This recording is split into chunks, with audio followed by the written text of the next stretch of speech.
bonjour à Bonjour à tous. tous. Alors, nous sommes très heureux de vous retrouver encore en ce jour pour le 7e numéro de Parole pour aujourd'hui, avec ma très chère bien-aimée sœur Christelle. Bonjour Christelle. Bonjour Joseph, bonjour à tous. Merci à toi aussi Joseph. Voilà mon frère de la fraternité Foi et Prière qui est là avec nous aujourd'hui, effectivement pour ce 7e numéro de la parole pour aujourd'hui. Alors, c'est une joie renouvelée, hein, Christelle, de partager. Je pense vraiment que on apporte de la nourriture spirituelle. Et aujourd'hui ne fera pas exception. Je crois qu'aujourd'hui encore, vous allez être touchés par le thème que nous vous proposons. Amen. Véritablement, le Seigneur a mis à nos cœurs de parler aujourd'hui de l'inquiétude. Nous savons que c'est quelque chose qui mine parfois certains chrétiens. C'est quelque chose qui à tout le moins touche des personnes. Et nous allons essayer humblement d'apporter un éclairage qui va vous apporter un plus aujourd'hui dans cette parole pour aujourd'hui. Alors Christelle, je nous propose de nous plonger dans les Saintes Écritures. Nous allons nous appuyer sur l'évangile de Matthieu au chapitre 6, le verset 27. C'est ça. Un seul verset qui est en plus une question. C'est ça. Il est très court, donc je lis de la part du Seigneur. Donc comme l'a dit Joseph, en Matthieu chapitre 6 au verset 27. Qui d'entre vous, en se faisant du souci, peut ajouter une coudée à la longueur de sa vie? Amen. Qui d'entre nous, en s'inquiétant, en se perturbant personnellement suite à une situation, peut ajouter quelque chose à la vie que le Seigneur lui a donnée? Christelle, c'est vraiment une vraie question. Hein. Parce que, en fait, justement, ça nous permet de nous souvenir que l'inquiétude, en fait, c'est une question. L'inquiétude, ce n'est pas un péché. L'inquiétude, ce n'est pas quelque chose de mal en soi, de manière intrinsèque. L'inquiétude, elle est naturelle, elle est liée à notre nature humaine. Elle est liée aussi à l'environnement dans lequel on est. On peut être dans un environnement qui génère en nous une inquiétude. Et lorsqu'on est parfois sujet à l'inquiétude, faut pas, et c'est important, il ne faut pas culpabiliser parce que ce n'est pas la question de l'inquiétude qui est importante. On va voir tout à l'heure que le danger se situe dans la réponse qu'on va apporter à la question qu'est l'inquiétude. Exactement. C'est vrai que l'inquiétude, voilà, on a tous ressenti ce sentiment. C'est une émotion qui peut nous submerger parfois en fonction des situations que l'on rencontre. Et c'est vrai que ce n'est pas un péché. On est presque dans quelque chose de réactionnel. Voilà, c'est une réaction. Et en échangeant ensemble, on se disait que finalement, c'est même une émotion qui est en nous, qui nous permet finalement de nous alerter. Voilà, qui nous permet de nous alerter. S'il y a un danger immédiat, on va être dans une inquiétude parce que voilà, il faut qu'on sache comment réagir. Et c'est là où effectivement on va aller en profondeur dans cette émission pour savoir comment faire face à l'inquiétude. Absolument. Comment faire face à l'inquiétude? En fait, c'est la question auquel on va essayer de répondre et pour lequel je nous propose de nous diriger dans l'évangile de Marc. L'évangile de Marc va nous apporter un éclairage. Mais avant, pour pouvoir comprendre Marc chapitre 4 qu'on va prendre tout à l'heure, il est important de prendre conscience d'un certain nombre de préalables. Je disais tantôt que l'inquiétude est une question. Donc, qui dit question, dit réponse. Et donc, à la question de l'inquiétude, il y a deux réponses possibles. Il y a la réponse par le haut, la réponse ascendante qui est la foi. C'est-à-dire que nous sommes confrontés à une situation d'inquiétude et nous apportons à cette inquiétude que nous ressentons la foi que nous avons en Dieu qui est capable de tout. Amen. Et il y a aussi un autre type de réponse qui est la réponse descendante, qui est le fait que nous sommes dans une inquiétude, nous estimons que la foi est trop difficile, nous croyons que la situation est désespérée, donc nous allons apporter la solution de facilité, nous voulons faire au plus simple et ça nous tombons dans l'incrédulité. Alors la foi, plusieurs fois dans cette émission, nous parlons de la foi parce que c'est tellement important. C'est vrai. La foi, c'est au cœur de la vie chrétienne. Et il y a une définition sur laquelle on revient souvent, hein, c'est la définition de l'épître aux Hébreux, qui dit que la foi est la ferme assurance des choses qu'on espère, la démonstration de celles qu'on ne voit pas. Ce qui est vrai. Parce que la foi, c'est croire en quelque chose qu'on ne voit pas. On ne voit pas, mais on croit, parce qu'on croit en celui qui est capable de tout. On ne doute pas de la puissance de Dieu. Mais ici, pour pouvoir appréhender avec objectivité l'inquiétude et la réponse appropriée, moi, je nous propose d'aborder la foi dans une autre de ses dimensions en prenant une définition par ses origines. Toujours de Saint Paul, mais dans un autre épître, l'épître de Saint Paul aux Romains au chapitre 10, au verset 17.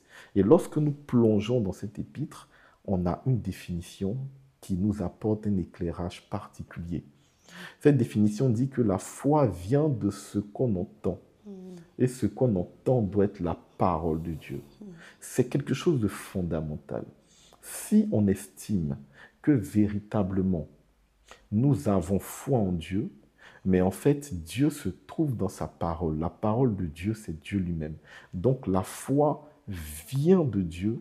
La foi vient de ce qu'on entend de Dieu, ce qui veut dire que pour nourrir notre foi, pour avoir la foi, on doit quelque part prendre conscience qu'on doit connaître la parole de Dieu. C'est la parole de Dieu qui est le ferment, qui est la racine, qui est l'élément qui permet de constituer notre foi. Et ça change tout. À partir du moment où on prend conscience qu'il y a un lien fondamental entre notre foi et la parole de Dieu, ça nous donne déjà un point important pour sortir de ce que l'inquiétude peut être dans notre vie. Exactement. En fait, il faut être connecté à la source finalement. Absolument. Il y a une source, un chemin, et on doit être connecté à cette source. Donc Absolument. la parole de Dieu. La parole de Dieu. Et à partir de là, les choses peuvent découler, en fait, plus simplement. Je te parlais tout tantôt de l'évangile de Marc, Marc chapitre 4. En fait, Marc chapitre 4 nous plonge dans la parabole du semeur. La parabole du semeur, c'est une parabole que le Christ a utilisée pour éclairer ses contemporains, ses disciples, sur le lien entre la parole de Dieu et le cœur humain. Le cœur humain qui avait été préparé juste avant son arrivée par Jean-Baptiste, qui a permis à 12 personnes, ses disciples, de le reconnaître comme Dieu, mais tout le monde n'a pas ce cœur-là. Donc le Christ a utilisé une parabole, la parole du semeur, pour éclairer sur les typologies de cœur, pour dire qu'en fait, le problème n'est pas dans la parole de Dieu, le problème est dans le cœur. Et qu'est-ce qu'il dit? Il dit que la parole de Dieu peut être comparée à une semence qui tombe au bord d'une route. Ben, en fait, le soleil vient et brûle du coup. Pour expliquer cela, il dit, en fait, ce qu'il essaie d'expliquer, c'est que la parole de Dieu peut tomber, en fait, dans un cœur qui n'a pas de racines, qui n'a pas de profondeur, et forcément, à la première difficulté, ben, la foi va disparaître, là, parce que la parole elle-même, comme une semence, va sécher au soleil. C'est le deuxième exemple qui touche à notre problématique de l'inquiétude. Parce que dans le deuxième exemple, le Christ dit qu'il y a des semences qui peuvent tomber dans des lieux, dans des terres avec des ronces, avec des épines. Et le Seigneur dit, lorsque la parole de Dieu, la semence est tombée dans une terre, donc un cœur avec des épines, il nous dit que en fait, ces épines-là, ces ronces, étouffent la semence et la semence ne peut produire du fruit. Et justement, comme je disais tout à l'heure, pour expliquer, le Christ même dit, en fait, par ronce, il parle de l'inquiétude. Donc il dit qu'une parole peut être proclamée, une prédication, une homélie, en tant que chrétien catholique, lors de la messe, nous pouvons entendre une homélie qui peut nous toucher. Mais en fait, la parole qui est prononcée dans cette homélie va rentrer dans un cœur qui est parfois habité par des ronces de l'inquiétude. C'est-à-dire que nous recevons cette parole, mais nous sommes déjà inquiets. Nous avons des sujets d'inquiétude qui peuvent être liés à notre situation sociale, qui peuvent être liés à notre situation matrimoniale, qui peuvent être liés à notre santé. Nous avons une situation qui nous inquiète. Et qui fait que notre cœur n'est pas disposé à recevoir la parole de Dieu.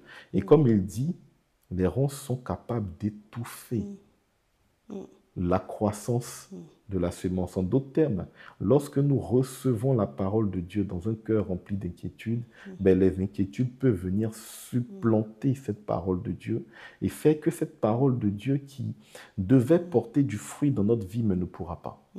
En fait, elle n'arrive pas à passer au travers de ces ronces. De Parce ces que comme ronces. tu le dis très bien, ça peut être des situations finalement qui sont là et installées depuis des années, peut-être depuis notre enfance. Ça peut être des situations anxiogènes. Ça peut être aussi un environnement dans lequel on est, puisque tout à l'heure, Joseph, tu disais qu'effectivement, la foi vient aussi de ce qu'on entend.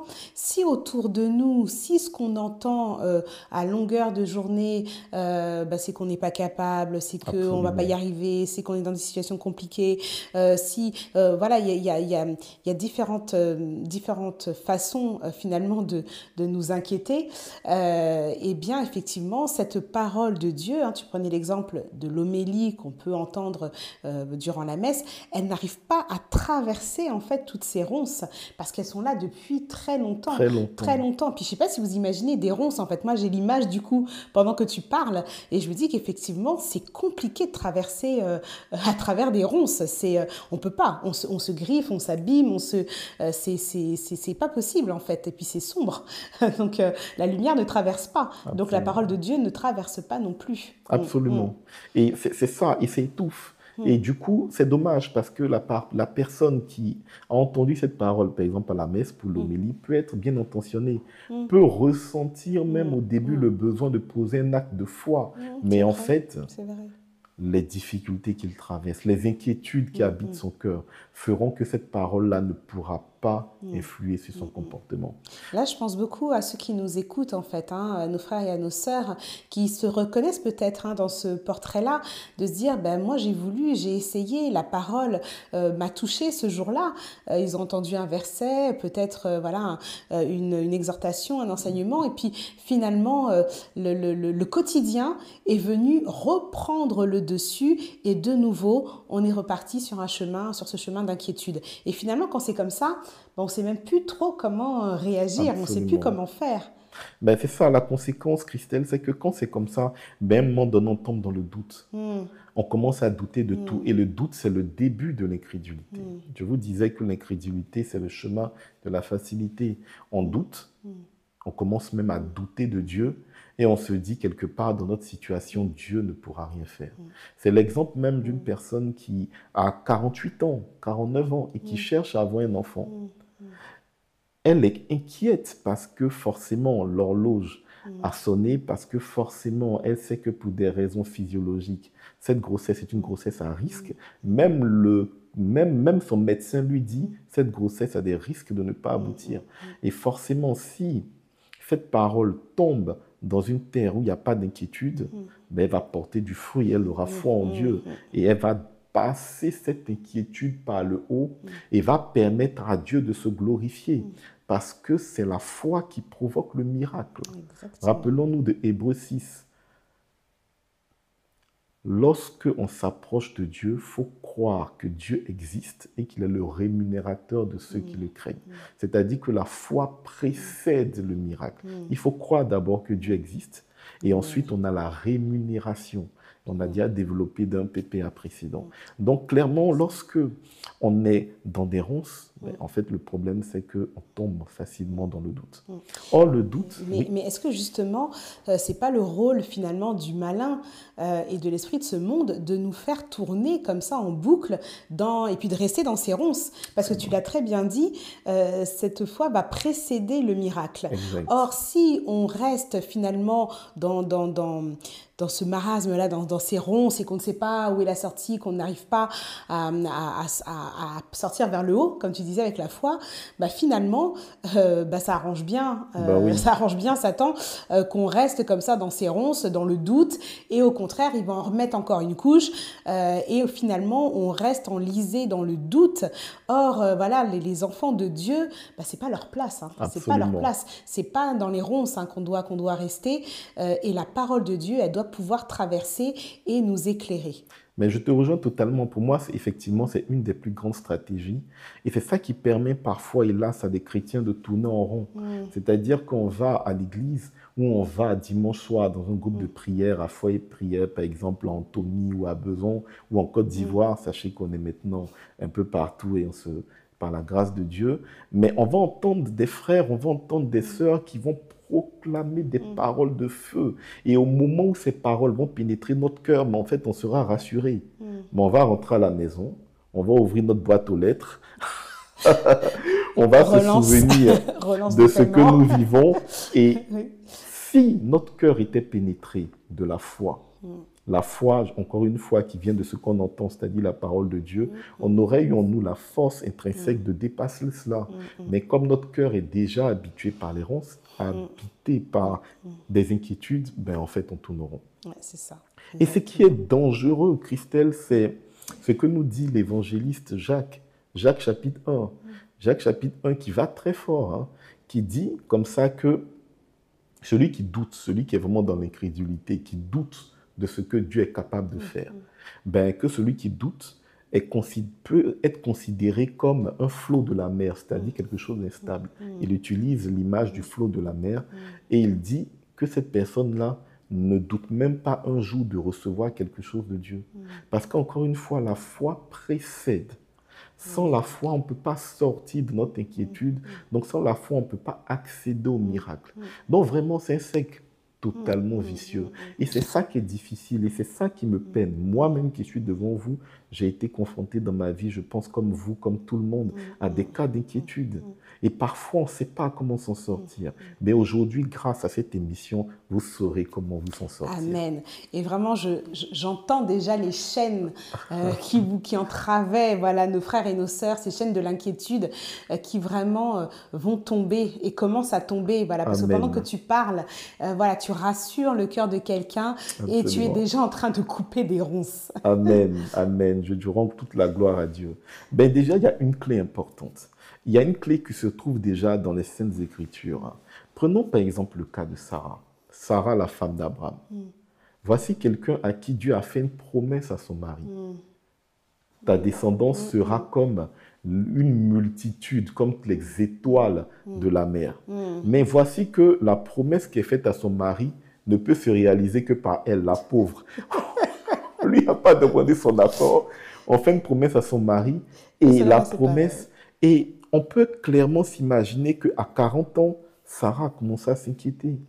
50 ans, Sarah était inquiète. 60 ans. Et même Sarah a fricoté un peu avec l'incrédulité, puisqu'à un moment donné, on le sait, elle a offert sa servante, qui était Agar, l'Égyptienne, qui était dans la fleur de l'âge, à Abraham, qui n'a pas hésité, lui non plus.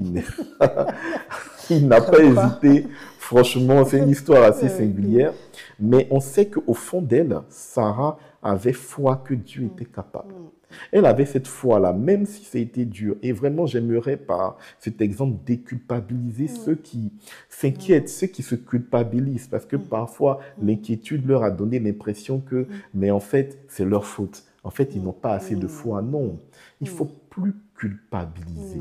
C'est aussi un piège de l'ennemi d'utiliser l'inquiétude pour nous culpabiliser. Sarah se sentait coupable, elle se sentait inquiète.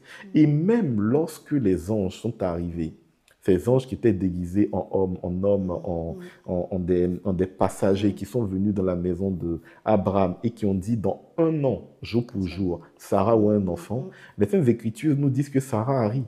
Oui. Pour vous dire combien de fois l'inquiétude peut nous porter parfois dans les limbes de l'incrédulité. Mais il ne faut pas rester dedans. Vraiment, j'aimerais dire à quelqu'un aujourd'hui qui nous écoute, ne reste pas dans cette incrédulité. Regarde ce que Sarah a vécu. Sarah, elle était complètement... Elle se disait, moi, qui ai déjà des cheveux aussi blancs, j'ai presque 90 ans, mais elle est restée attachée et on sait que Sarah a vu la gloire de Dieu. Amen. Parce que le Seigneur est capable d'accomplir ce qu'il dit. On dit, il ne laisse point... Lorsque sa parole est prononcée, il se hâte pour l'accomplir. Même si ça prend du temps, il faut y croire. Et puis c'est le temps de Dieu, de toute façon. C'est le temps de Dieu. Et pourtant, Sarah était inquiète. Et cet exemple-là, vraiment, je le prends à dessein pour déculpabiliser, pour nous dire, c'est pas l'inquiétude le problème. L'inquiétude, c'est vraiment la question. Le problème, c'est le manque de foi, l'absence de foi, qui est la définition même de l'incrédulité. Et il y a un autre exemple qui me touche particulièrement, c'est la mère de Moïse. Quand la mère de Moïse a su qu'elle était enceinte, mais elle était tombée d'une inquiétude terrible. Pourquoi? Parce que Pharaon, juste avant, avait pris un décret pour dire tous les hommes israélites mâles, les enfants mâles qui naîtront de femmes israélites, devaient être systématiquement tués. Donc voici qu'elle était inquiète. Parce qu'elle ne savait pas, à l'époque, il n'y avait pas encore d'échographie, en tout cas à ma connaissance, non. Donc elle ne savait pas c'était un homme, c'était une fille. Elle avait 50% de chances de voir ce qu'elle portait dans ses entrailles être assassinée. Et lorsqu'il est né, mais elle a pris le courage. C'est un risque, c'est un acte de foi de mettre cet enfant, d'abord de le cacher. On pouvait le voir et assassiner toute la famille. Ensuite, le mettre dans un roseau, le pousser sur une île. C'est vraiment ce que le Seigneur nous demande. Il ne nous a jamais abandonnés à notre inquiétude. Comme le dit le texte, est-ce que quelqu'un, par ses inquiétudes, a pu ajouter ne serait-ce qu'un seul coudé à sa vie? Le Seigneur ne nous abandonne pas à notre inquiétude. Voilà pourquoi il ne faut pas tomber dans l'incrédulité. Et même si on est tombé, il faut se relever. Elle a gardé la foi. Et on sait ce qui s'est passé après. Ce petit bébé est tombé entre les mains de cette princesse qui a transformé sa vie. Moi, je crois que chaque fois que nous sommes confrontés en tant que chrétiens, qui avons reçu le Saint-Esprit, en tant que chrétiens pour qui Jésus a donné sa vie ressuscité, pour qu'on ait la vie éternelle, quand nous sommes inquiets, Jésus est là. Il le sait. Amen. Il est auprès de nous. Il ne nous abandonne pas, Christelle. Il est fidèle. Il est à côté de nous. Tout ce qu'il attend, c'est que nous puissions lui dire, nous avons foi en toi. Et si cela est difficile, j'ai un deuxième secret. On a dit, la foi vient de ce qu'on entend, et ce qu'on entend vient de la parole de Dieu. Ça veut dire que clairement, lorsque nous sommes dans l'inquiétude, nous avons le droit, oui, nous avons le droit, en tant qu'enfants de Dieu, de demander à notre Père de nous donner un passage biblique qui viendra nous revigorer, de nous donner un texte qui viendra nous transformer, qui viendra nous aider à surpasser cette inquiétude. Ça peut être un psaume, on a vu que les psaumes étaient vraiment une caisse à outils qui pouvait solutionner des problématiques. Ça peut être juste un passage qui va nous faire voir l'événement qu'on vit dans un autre angle, avec une nouvelle approche. On verra qu'en fait, le Seigneur est capable. Et l'ennemi, tous les matins, quand on se réveille, ce qu'il nous dit, c'est que Dieu n'est pas capable de te donner cet enfant. Dieu n'est pas capable de te donner ce travail. Dieu ne te donnera pas ce qu'il te demande. La preuve, c'est que depuis 10 ans, tu es en train de souffrir. L'absente parole de Dieu porte en elle tout ce dont on a besoin. On peut demander à Dieu humblement. On n'a pas besoin d'avoir un niveau spirituel extraordinaire. Simplement acheter une Bible ou prendre même son téléphone et demander à Dieu de nous éclairer. Et ceux qui feront l'espérance, ils le verront. Parce qu'au cœur de notre inquiétude, le Seigneur est présent. Amen. Nous sommes libres. Il ne va pas vivre à ta place. Il nous a créés libres. Mais dans cette liberté-là, il est à côté de toi et tu peux entendre sa douce voix te dire « Je t'aime et je viendrai agir » et il peut le dire au travers de sa parole. Amen. Alors vraiment, là où tu es, eh bien voilà, tu peux déjà commencer à t'inspirer voilà, de ces secrets de Joseph et à dire au Seigneur que tu as confiance en lui. Même si ce sentiment d'inquiétude vient t'assaillir, eh bien voilà, tu le laisses de côté et tu tournes ton regard vers le Seigneur. Ce qui plaît au Seigneur, c'est un cœur contrit, un cœur humble. Voilà, donc simplement lui dire « Oh Père, j'ai confiance en toi, j'attends tout de toi ». Et dans les psaumes, il y a aussi ce très beau psaume 27. Voilà, qui peut aussi t'aider. Il y en a plein d'autres. Mais voilà, que le Seigneur vienne vraiment nous saisir et par son esprit nous apporter la paix. Voilà, un véritable esprit de paix, un véritable esprit de confiance en Dieu, d'abandon à Dieu, de filiation à Dieu. Tu es son fils bien-aimé, tu es sa fille bien-aimée. Et vraiment que l'inquiétude soit écrasée, que les ronces soient coupées et détruites. Car aujourd'hui, c'est un esprit de paix et de confiance qui vient t'habiter. Amen. Amen. Franchement, tu l'as tellement bien dit que ça me faisait penser à une prière. Je pense que le Seigneur a entendu ta prière telle que tu l'as Amen. formulée, parce que ça venait de ton cœur. Amen. Et vraiment, sachez que nous tous, il y a très peu de personnes, pour ne pas dire personne sur Terre, qui n'a jamais été confrontée à l'inquiétude.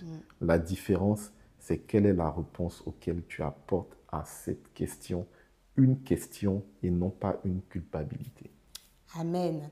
Eh bien voilà, on arrive au terme de notre émission. Oh, c'est trop court, C'est trop franchement. court. Voilà, donc n'hésitez pas à partager cette émission sur les réseaux sociaux et puis à vous connecter. On sera là le mois prochain, tous les troisièmes Absolument. mardis du mois, pour cette émission Parole pour aujourd'hui. Soyez bénis et à très bientôt. À très Au revoir bientôt. Joseph. Au revoir, Christelle, et merci. Au Au revoir. revoir à tous.